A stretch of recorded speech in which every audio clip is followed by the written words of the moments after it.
Saudara, kita jumpa lagi untuk merenungkan atau masuk dalam pengajaran firman Tuhan, pengajaran hati manusia, bagian yang keempat.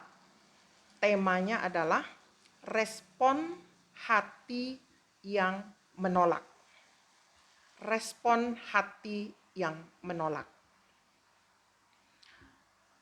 Hati yang menolak ini adalah hati yang disadarkan oleh Roh Kudus, namun menolak untuk percaya dan bertobat. Alkitab menyebutkan ia mengeraskan hatinya. Walaupun Roh Kudus sudah menyadarkan tentang kebenaran-kebenaran firman Tuhan, bahwa ia orang berdosa dan pasti akan dihukum karena memang itu hukum Allah, upah dosa adalah maut. Allah sudah menyediakan jalan keluar, yaitu dengan percaya kepada Kristus. Ia bisa diselamatkan, namun ia tetap menolak. Nah, bagaimana kondisi dari hati yang menolak? Hati yang menolak kondisinya seperti ini, saudaraku. Ia menolak untuk percaya kepada Tuhan. Ia menolak untuk menerima penebusan dari Allah. Hatinya penuh dengan ketidakpercayaan. Penuh dengan kekhawatiran. Penuh dengan batu-batu. Penuh dengan tipu daya. Gambarannya seperti ini. Jadi gelap, saudara. Alkitab tertutup. Roh Kudus pun beranjak. Hatinya menjadi keras. Yang tadinya hanya satu setan dan tidak memakai tahta. Tapi karena dia sudah pernah mendengar Injil, tapi dengan sengaja menolak. Wow, ini bahaya, saudara. Dari satu setan yang tidak bertahta, sekarang dia berkerajaan. Setan katakan, oke, kamu sudah tahu, sudah diberitakan jalan kebenaran, tapi menolak, maka inilah. Dia bawa lagi teman-temannya, sehingga berjumlah menjadi 8 setan. Ia dikuasai oleh 8 setan ini. Ia tidak mau bertobat.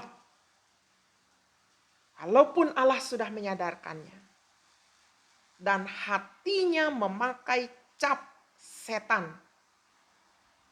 Hatinya diselubungi oleh dosa. Hati yang dirusak oleh setan. Alasan utama setan bisa masuk dalam hati manusia adalah karena dosa. Yudas kerasukan setan karena dosa. Dosa apa yang dia buat? Dia suka mencuri uang yang dipegangnya. Manusia bisa kerasukan 7 setan. 7 roh jahat karena tidak mau bertobat.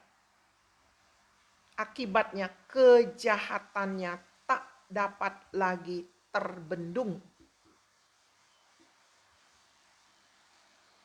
Nasib orang yang menolak Injil adalah dibuang ke neraka. Dibuang ke dalam lautan api yang menyala-nyala. Penuh dengan belerang. Tuliskan dalam kitab Wahyu 21 ayat yang ke-8. Ya, dibuang ke tempat siksaan. Siksaan yang bersifat kekal, bukan 1 hari 2 hari. Dicampakkan ke tempat yang paling gelap. Dan jika ia sudah meninggal, tidak bisa lagi berpindah tempat. Pergi kepada kedua tempat ditentukan saat masih hidup.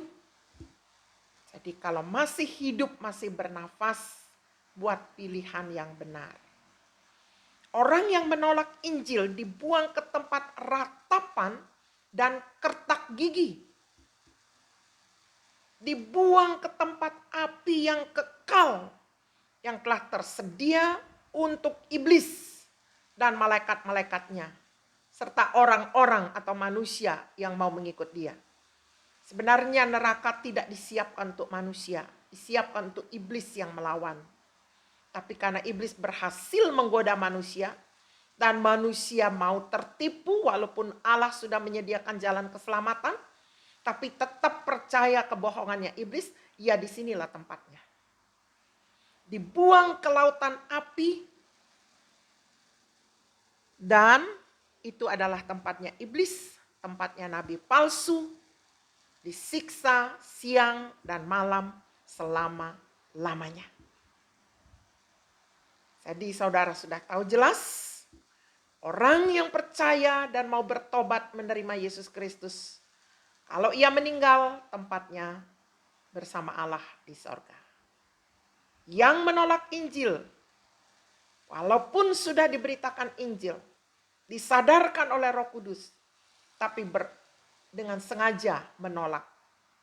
Jadi Roh Kudus pergi, Alkitab pun tertutup, kelakuan orang itu pun tambah jahat. Dan kalau dia meninggal, dibuang ke tempat siksaan yang kekal, yaitu neraka.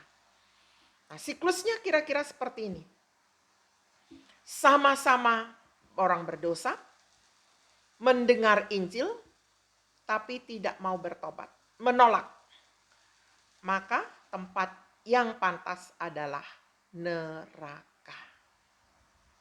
Semoga saudara tidak memilih jalan ini. Saya akan lanjutkan dengan hati yang ragu-ragu di hati manusia bagian kelima. Amin.